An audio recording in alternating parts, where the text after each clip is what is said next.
Hello students, आज हम पढ़ेंगे किरचॉफ्स लॉ। किरचॉफ्स ने दो लॉ दिए हैं बेसिकली। पहला है किरचॉफ्स करंट लॉ और दूसरा है Kirchhoff's voltage law. Kirchhoff's current law को इन शॉर्ट हम लोग KCL बोलेंगे और किरचॉफ्स वोल्टेज लॉ को KVL। इसको याद रखिएगा। तो सबसे पहले हम देखते हैं फर्स्ट किरचॉफ्स करंट लॉ को।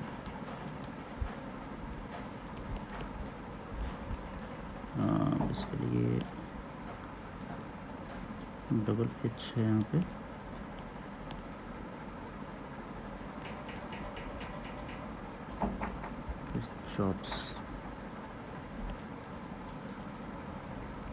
Kirchhoff's current law.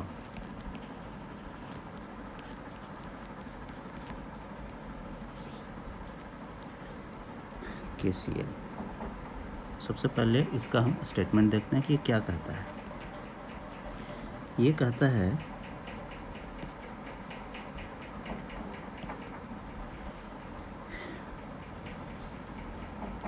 Algebraic sum of all the currents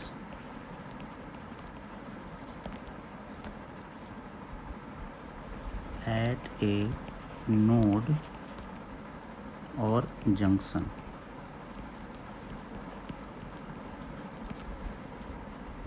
is equal to 0।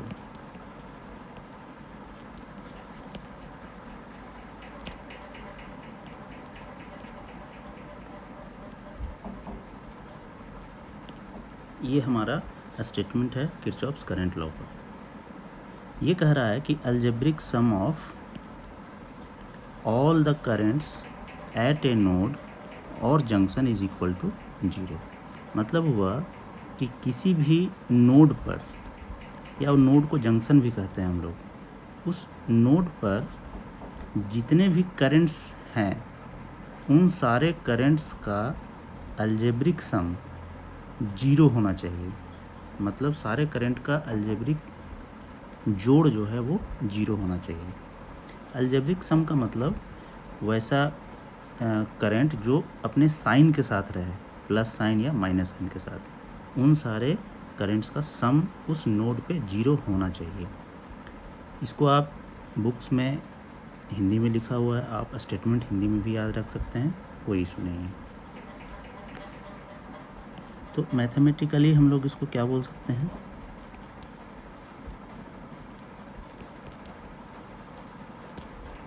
ये पढ़े होंगे मैथ्स में, समेशन के साथ।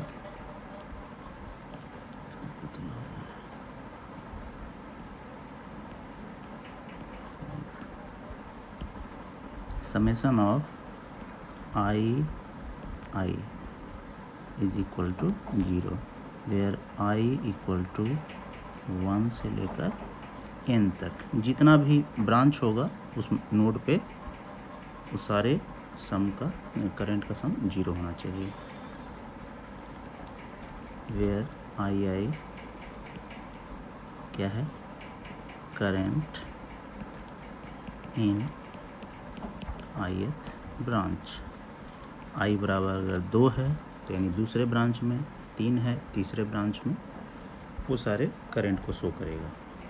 n क्या है, कितना नंबर ऑफ ब्रांच उस नोड पे मिल रहा है, number of branches meeting at that node. तो ये तो हो गया आपका स्टेटमेंट, जो आपको इस तरह से जब भी आएगा कि KCL KVL लिखने के लिए तो आप यह स्टेटमेंट लिखेंगे, है ना। यहाँ पे आप चाहें तो स्टेटमेंट कह दें, स्टेटमेंट। और उसके बाद इस तरह से मैथमेटिकली ये इतना लिखेंगे। उसके बाद इसको हम लोग ब्रांच लेकर और समझेंगे कि कैसे नोड पे ब्रांच मिल रहे हैं, करंट है, उसके अकॉर्डिंग हम इसको आगे कैसे जस्टिफाई करेंगे। तो चलिए हम एक इस तरह का ब्रांच बनाते हैं। मान लीजिए एक ब्रांच ये है, दूसरा ब्रांच ये है, ये है, ये है, ये है। ये हमने टोटल 5 ब्रांच लिए हैं। पांचों ब्रांच में हम करंट को दिखा रहे हैं। कोई सा भी आर्बिट्रेरी डायरेक्शन हम करंट का यहाँ पे एज्यूम कर रहे हैं। मान लीजिए इस ब्रांच से करंट इसमें आ रहा है I1, यहाँ से करंट आ रहा है I2, इधर से करंट आ रहा है I3। कुछ करंट का डायरेक्शन उल्टा भी ले लें, I3 इसमें है ऊपर की तरफ,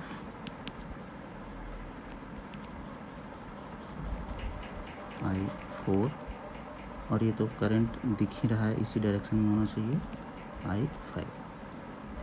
मान लीजिए ये आपका 5 ब्रांच हैं, ये सारे ब्रांच हैं, ये और ये 5 ब्रांच हैं। ये पांचों ब्रांच इस नोड पे, या इसी को जंक्शन हम कहेंगे, इस पे मिल रहे हैं, है ना। इसको हमने कह दिया, कोई नाम दे दिए हैं N, इसको N हमने दे दिया, नोड है। तो ऐसा अगर हो रहा है, अब देखिए इसमें हमने रेजिस्टेंस बनाया है, ये रेजिस्टेंस का वैल्यू हमने नहीं लिखा है, कुछ भी हो, रेजिस्टेंस का वैल्यू कुछ भी हो, ये वोल्टेज सोर्स है, ये करंट सोर्स है, कुछ भी हो, करंट हमें इतना इन सारे ब्रांच में दिख रहा है। तो बस हमें अभी करंट से मतलब है। तो ऐसा होने पे ये कहता है कि इस नोड पे जितने भी करंट आ रहे हैं, ये सारे करंट का सम 0 होना चाहिए। अब यहाँ पे आपको एक चीज़ ध्यान रखना पड़ेगा, करंट का डायरेक्शन, ठीक। तो यहाँ पे हम इस करंट के लिए एक साइन कन्वेंशन हम लोग समझ लेंगे अभी। साइन कन्वेंशन फॉर करंट, जिसको आपको याद रखना है। इसे साइन कन्वेंशन का हम ऐसा समझेंगे,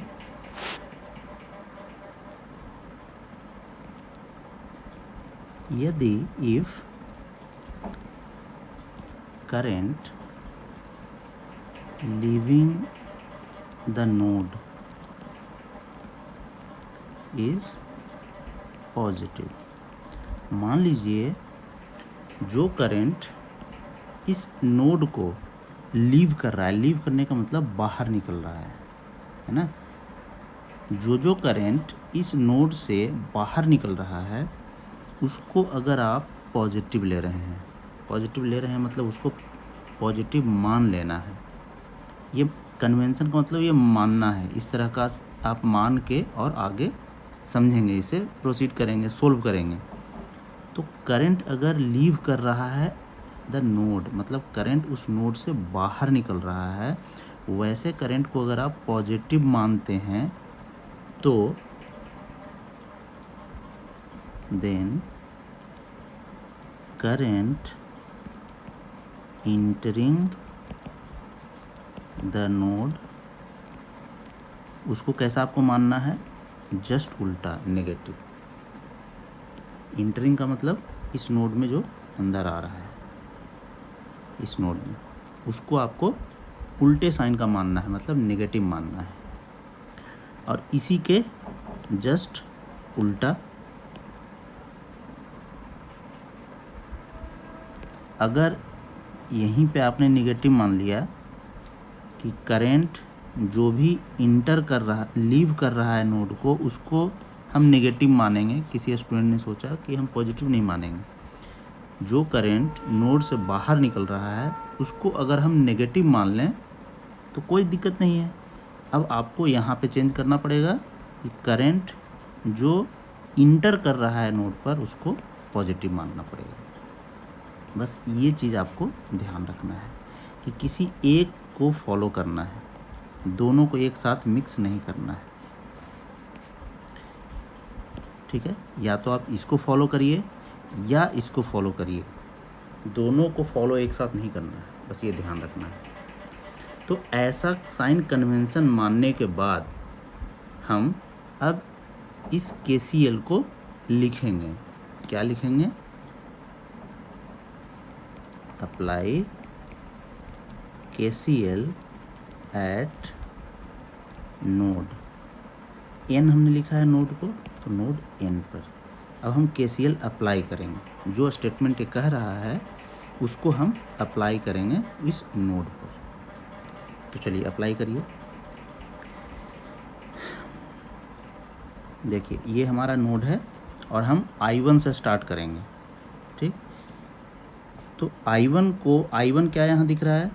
I1 दिख रहा है कि करंट नोड में अंदर जा रहा है। सबको क्लियरली दिख रहा है, नोड के अंदर जा रहा है। अब देखिए करंट इंटरिंग द नोड मतलब नोड के अंदर जाना। अगर इसको आपने नेगेटिव माना है, मान लीजिए हम इसी को फॉलो करेंगे, इसको हम फॉलो करेंगे। ठीक, नेगेटिव इसको हम मानना है तो नेगेटिव साइन के साथ लिखिए उसे -I1। ठीक है, प्लस जोड़ सबका करना है। स्टेटमेंट में लिखा हुआ है कि अलजेब्रिक सम जितने भी करंट हैं सबका एट नोड 0 होना चाहिए, उसी के अकॉर्डिंग हम कर रहे हैं। यहाँ -I1 हो गया। अब दूसरा करंट है I2 ये भी नोड के अंदर जा रहा है तो ये भी माइनस साइन के साथ, इसको भी आप लिखिए -I2 प्लस तीसरा करंट ये नोड से देखिए बाहर निकल रहा है ना, यानी करंट लीव कर रहा है, लीविंग द नोड। इसको हमें क्या लेना है? पॉजिटिव। तो इसको हम पॉजिटिव साइन के साथ ही लिखेंगे। I3 कोई साइन नहीं लगाया है हमने आगे, इसका मतलब वो पॉजिटिव। नेक्स्ट करंट है I4। अब देखिए I4 ये भी करंट बाहर निकल रहा है ना, ये भी पॉजिटिव साइन के साथ प्लस I4। लास्ट करंट है जो I5 है और वो करंट इंटर कर रहा है नोड में, तो इसको हम लिखेंगे प्लस माइनस साइन के साथ I5। और ये सारे करंट का सम होना चाहिए 0 के बराबर।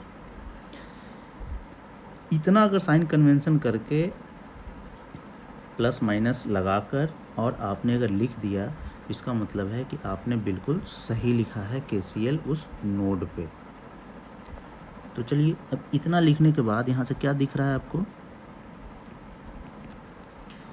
यहाँ से आ गया कि -I1 और प्लस माइनस माइनस हो जाएगा, I2 plus I3 plus I4 minus I5 बराबर 0। जब इस तरह का इक्वेशन आपको मिले तो प्लस वाले को एक साइड और माइनस वाले को दूसरे साइड, बराबर के दूसरे साइड कर लीजिए।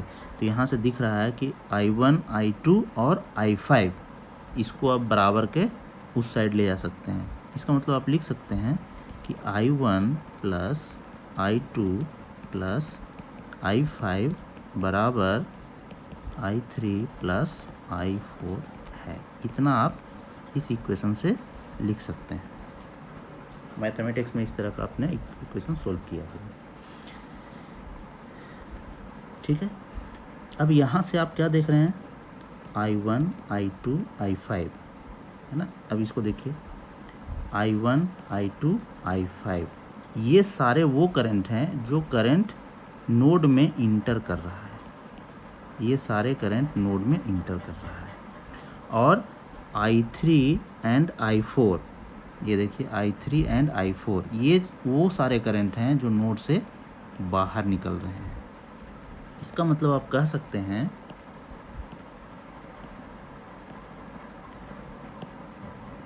डायरेक्टली कह सकते हैं कि सम ऑफ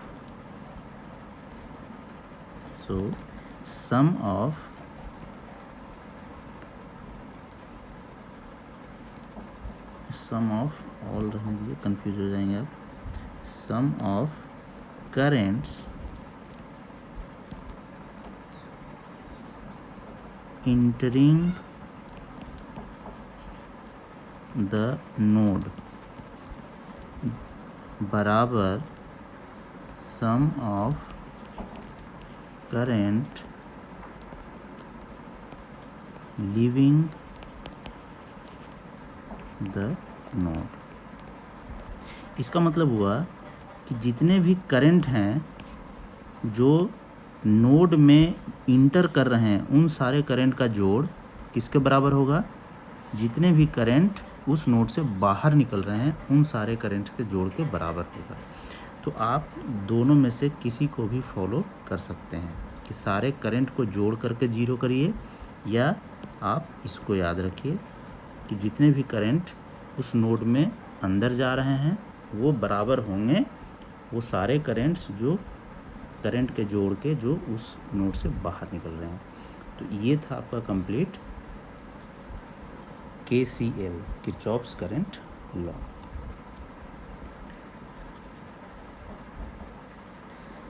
अब हम देखेंगे KVL। नेक्स्ट हम पढ़ते हैं किरचॉफ्स वोल्टेज लॉ। सेकंड है आपका किरचॉफ्स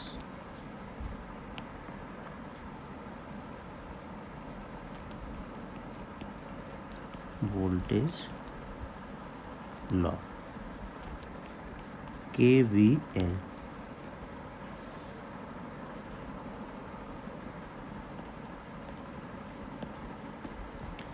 सबसे पहले इसका हम स्टेटमेंट देख लें क्या कहता है।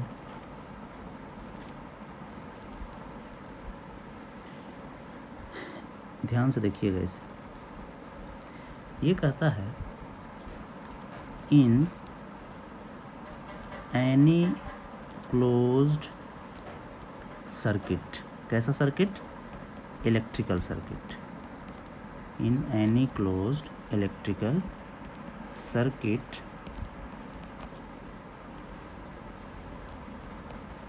the algebraic sum of all the EMFs and voltage across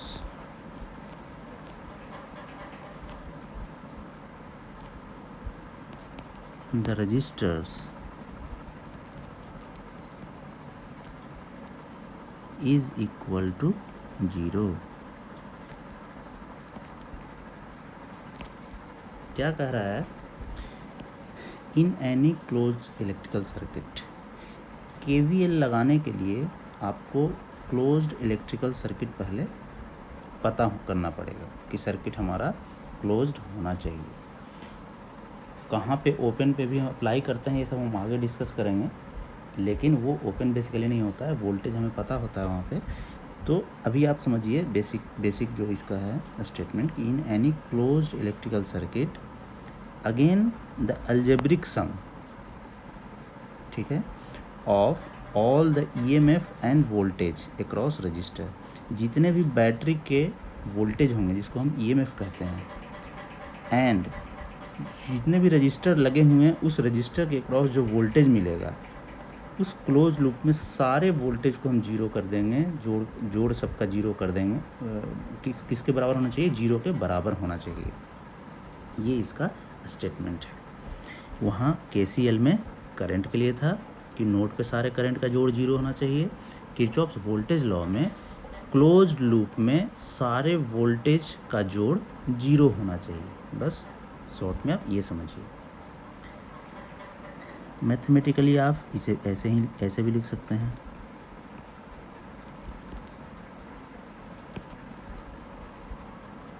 summation of जितने भी वोल्टेज हैं I बराबर 1 से लेकर n तक, ये सारे सम वोल्टेज का 0 होना चाहिए। वेयर VI जो हम लिख रहे हैं वो क्या है, voltage across each elements. Elements में सब आ गया, बैटरी भी आ गया, रजिस्टर भी आ गया, सारे एलिमेंट्स आ गए। उन सारे एलिमेंट्स के क्रॉस वोल्टेज को हम VI कह रहे हैं। I बराबर 1 होगा, इसका मतलब पहले एलिमेंट के क्रॉस वोल्टेज। अगर उस क्लोज लूप में 4 एलिमेंट हैं तो I बराबर 4 होगा, सॉरी I बराबर 1 से लेकर n बराबर 4 होगा। तो इस तरह से आप मैथमेटिक्स में भी इसको यूज किए हैं आप। तो 1 से लेकर 4 तक चारों जो एलिमेंट्स हैं उसके क्रॉस वोल्टेज का जोड़ 0 करेंगे हम। कैसा जोड़, अलजेब्रिक जोड़ होना चाहिए।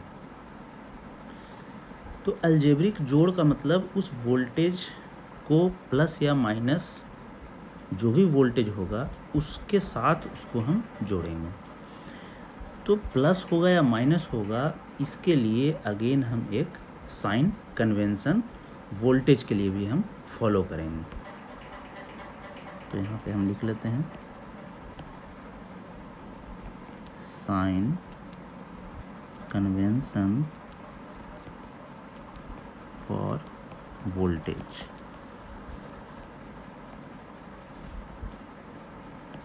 जिसको आप फॉलो करेंगे।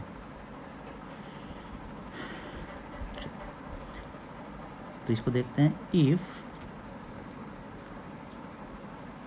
ए राइज इन पोटेंशियल या वोल्टेज,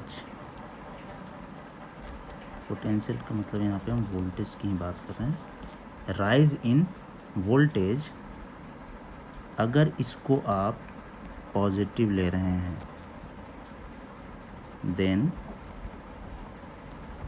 फॉल इन पोटेंशियल या वोल्टेज, इसको आपको क्या लेना पड़ेगा, नेगेटिव लेना पड़ेगा। ठीक है। सेम उसी तरह से अगर कोई चाहते हैं कि नहीं हम राइज इन पोटेंशियल या वोल्टेज को पॉजिटिव नहीं लेना चाहते, हम नेगेटिव लेना चाहते हैं, ठीक है, आप नेगेटिव लीजिए। तो यहाँ पर फॉल इन पोटेंशियल को आपको उसका उल्टा लेना पड़ेगा, यहाँ पे पॉजिटिव लेना पड़ेगा। तो या तो इसको फॉलो करिए या इसको फॉलो करिए, ठीक है। दोनों को मिलाना नहीं है, या तो इसको फॉलो करना है या इसको फॉलो करना है, ये ध्यान रहे। अब राइज इन पोटेंशियल क्या होता है, फॉल इन पोटेंशियल क्या होता है। राइज इन पोटेंशियल का मतलब है कि पोटेंशियल बढ़ रहा हो, ठीक है, पोटेंशियल राइज, पोटेंशियल राइज, इसका मतलब हुआ कि पोटेंशियल बढ़ रहा हो। बढ़ रहा हो को हम लोग ऐसे समझते हैं कि अगर वोल्टेज माइनस से प्लस हो रहा है तो कहेंगे कि यहाँ पे वोल्टेज राइज हो रहा है। फ्रॉम नेगेटिव टू पॉजिटिव, अगर ऐसा वोल्टेज आपको मिल रहा है नेगेटिव से पॉजिटिव, तो समझें कि ये पोटेंशियल राइज हो रहा है। अब पोटेंशियल फॉल का मतलब फ्रॉम पॉजिटिव टू नेगेटिव, ठीक है। अब देखिए यहाँ पे नेगेटिव का मतलब छोटा वोल्टेज, पॉजिटिव का मतलब बड़ा वोल्टेज। आप सिंपल लैंग्वेज में ये समझिए, आ रहा है इसका मतलब है कि यहाँ पे वोल्टेज बढ़ रहा है, पोटेंशियल राइज हो रहा है। और अगर पॉजिटिव वोल्टेज मतलब बड़ा वोल्टेज से छोटा वोल्टेज की तरफ जा रहा है, इसका मतलब पोटेंशियल घट रहा है। ये सिंपल इस तरह से आप समझ सकते हैं। अब ये कैसे ये हम फॉलो करेंगे इसको हम एग्जांपल में देखेंगे। और ये तो हो गया potential rise and potential fall, इसको हम फॉलो करके और इक्वेशंस लिखेंगे। अब एक है बैटरी।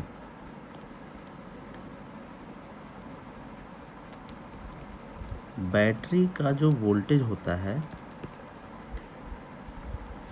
वो बैटरी का वोल्टेज को हम लोग ईएमएफ कहते हैं, है ना? तो sign of EMF is independent of the direction of current.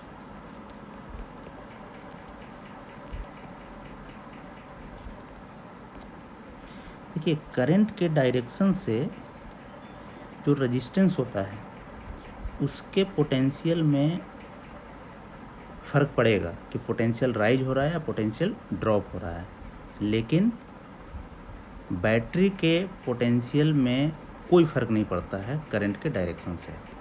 For example,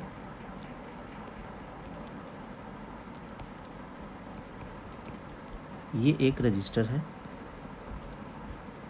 ठीक है, इसमें करंट अगर ऐसे फ्लो हो रहा है आई, लेफ़्ट से राइट के तरफ, तो इसका मतलब है कि हम यहाँ पे साइन जो लगाएंगे वो प्लस लगाते हैं जहाँ पे करंट इंटर करता है और माइनस लगाते हैं जहाँ पे करंट बाहर निकलता है। दिख रहा है आपको? करंट यहाँ से इंटर कर रहा है तो यहाँ पे हम लगाएंगे प्लस, और यहाँ से करंट बाहर निकल रहा है तो यहाँ पे हम लगाएंगे माइनस। अगर रजिस्टर यही है, सेम रजिस्टर है, और करंट राइट से लेफ़्ट की तरफ आ रहा है आई, तो यहाँ पे हम प्लस लगाएंगे, यहाँ पर माइनस लगाएंगे यहाँ पर, ठीक है। अगर ये टर्मिनल जो है इसको हम कह दें ए और इसको कह दें बी, ए बी, तो अगर हम केवीएल लिखते समय किरचॉफ्स वोल्टेज लॉ में सारे वोल्टेज को जोड़ना है हमें और उसको जीरो करना है, तो वोल्टेज जोड़ेंगे तो एक सीक्वेंस में जोड़ेंगे, पहले एक रजिस्टर में, फिर दूसरे रजिस्टर में, तीसरे रजिस्टर में, बैटरी में, सबको ऐसे क्लोज लूप में घूम घूम कर उसको वोल्टेज को जोड़ेंगे। तो जिस डायरेक्शन में हम मूव करेंगे उसको जोड़ने के लिए, उस डायरेक्शन के अकॉर्डिंग अगर हम ए से बी के तरफ मूव कर रहे हैं, घूम रहे हैं, और वोल्टेज को देखकर उसको लिख रहे हैं, तो इसका मतलब है कि from A to B voltage हमारा ड्रॉप कर रहा है, वोल्टेज ड्रॉप कर रहा है। देखिए, ए से बी की तरफ मूव कर रहे हैं, ए से बी की तरफ मूव करने का मतलब क्या है, प्लस से माइनस की तरफ जा रहे हैं। अब यहाँ आइए, पोटेंशियल फॉल में हमने लिखा था प्लस से माइनस, यानी पोटेंशियल ड्रॉप हो रहा है, यानी पोटेंशियल फॉल हो रहा है। ड्रॉप मतलब गिर जाना, फॉल मतलब ही गिर जाना। उसी तरह से अगर हम इस केस में देखें, फ्रॉम ए से बी की तरफ यहाँ भी मूव कर रहे हैं, तो यहाँ पे हमें क्या मिल रहा है, ए से बी की तरफ मूव कर रहे हैं, पहले हमें मिला माइनस एंड देन प्लस, मतलब माइनस नेगेटिव से पॉजिटिव की तरफ मूव कर रहे हैं। अब देखिए यहाँ पे नेगेटिव टू पॉजिटिव, यही था हमारा। ये किसके लिए है, पोटेंशियल राइज के लिए, मतलब यहाँ पे वोल्टेज बढ़ रहा है, तो यहाँ पे हम लोग लिखेंगे पोटेंशियल राइज। तो ये था हमारा कुछ कन्वेंशन जिसको आपको फॉलो करना है। चलिए अब हम इसको देखते हैं। वैसे मैं आपको एक मेथड बताऊंगा जिसमें ये सब देखने की कोई ज़रूरत नहीं है। आप केवीएल जब लिखेंगे तो आसानी से उसको आप लिख देंगे बिना वोल्टेज ड्रॉप, वोल्टेज राइज को अप्लाई किए हुए, है। वो सबसे आसान तरीका है, उसको हम बताएंगे आपको। तो सबसे पहले अब हम इसके बाद जो देखेंगे वो देखेंगे कि method to solve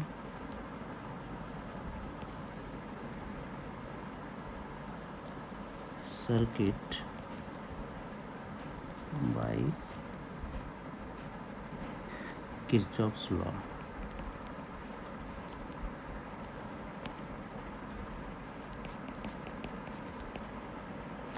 Kirchhoff's law से आप किरचॉफ्स लॉ को अप्लाई करके सर्किट में और कैसे सोल्व करेंगे किसी चीज़ को ले, चाहे वोल्टेज हमें फाइंड करना हो, करंट फाइंड करना हो, कुछ भी फाइंड करना हो, तो उसके लिए किरचॉफ्स लॉ आप कैसे अप्लाई करेंगे। इसके लिए हमने यहाँ पे कुछ पॉइंट्स लिखे हैं जिसको आपको फॉलो करना है। तो सबसे पहला है कि उस सर्किट में अज्यूम अननोन currents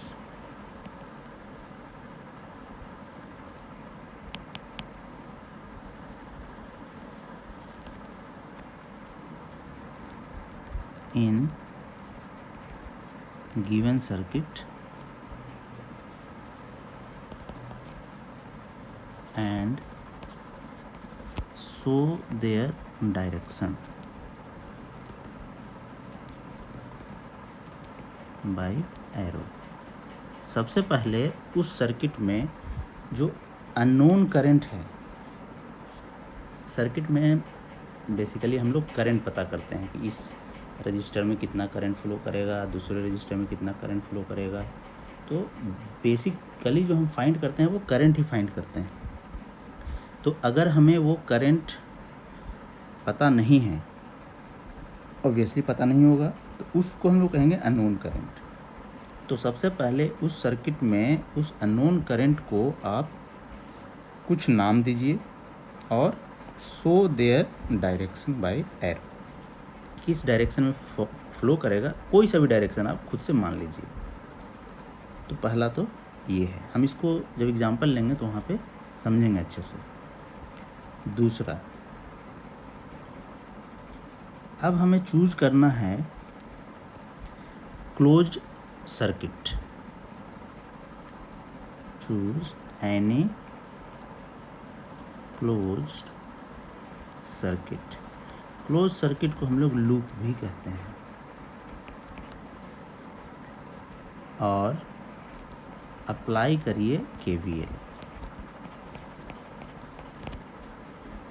सबसे पहले हमें क्या करना है, क्लोज सर्किट जो भी दिख रहा है आपको, या लूप उसको कहते हैं क्लोज सर्किट को, उसको आप पहले पता करिए कौन सी किस क्लोज सर्किट में आपको केवीएल लगाना है, और उसमें फिर आप केवीएल अप्लाई कर देंगे। कैसे करेंगे वो हम एग्जांपल से समझेंगे, क्योंकि आप लोग पहली बार पढ़ रहे हैं।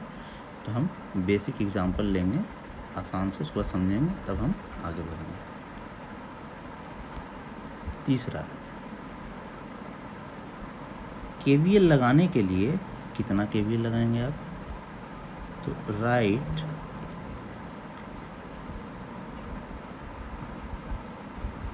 KVL equations for as many closed circuit as the number of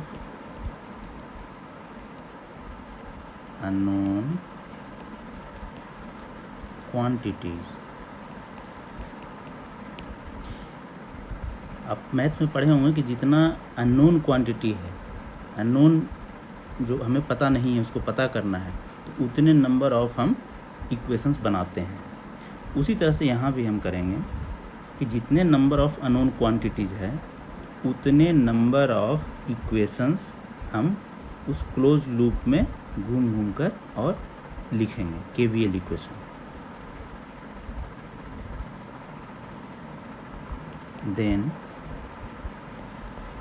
solve the equation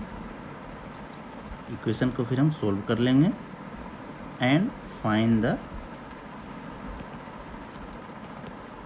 unknown quantity.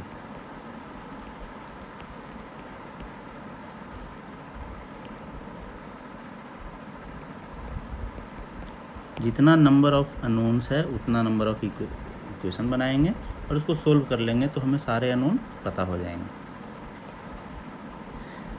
Last में है कि अगर आपने सपोज करंट का वैल्यू पता किया, आपने सर्किट में करंट का जो डायरेक्शन बनाया है वो दाएं से बाएं की तरफ बनाया है और आ गया करंट का वैल्यू माइनस साइन के साथ, आ सकता है, बिल्कुल हम सोल्व करेंगे तो देखेंगे आगे। करंट का वैल्यू माइनस नेगेटिव साइन के साथ आ जाए, इसका मतलब हमें क्या समझना है कि करंट दाएं से बाएं जो आपने मेंशन किया था सर्किट में वैसा करंट नहीं फ्लो हो रहा है, करंट उसके उल्टे डायरेक्शन में फ्लो हो रहा है, बाएं से दाएं की तरफ। ये आपको लास्ट में करेक्ट करना है। If the value of assumed current जो आपने माना था उसका value comes out to be negative, अगर नेगेटिव आ जाता है नेगेटिव साइन के साथ, it means actual current, actual direction of current, मान तो सेम रहेगा बट एक्चुअल जो डायरेक्शन है, direction of current is opposite to that of assumed direction. जिस डायरेक्शन में आपने करंट को माना था उसके उल्टे डायरेक्शन में करंट रहेगा, ये फाइनली आपको पता चल जाएगा।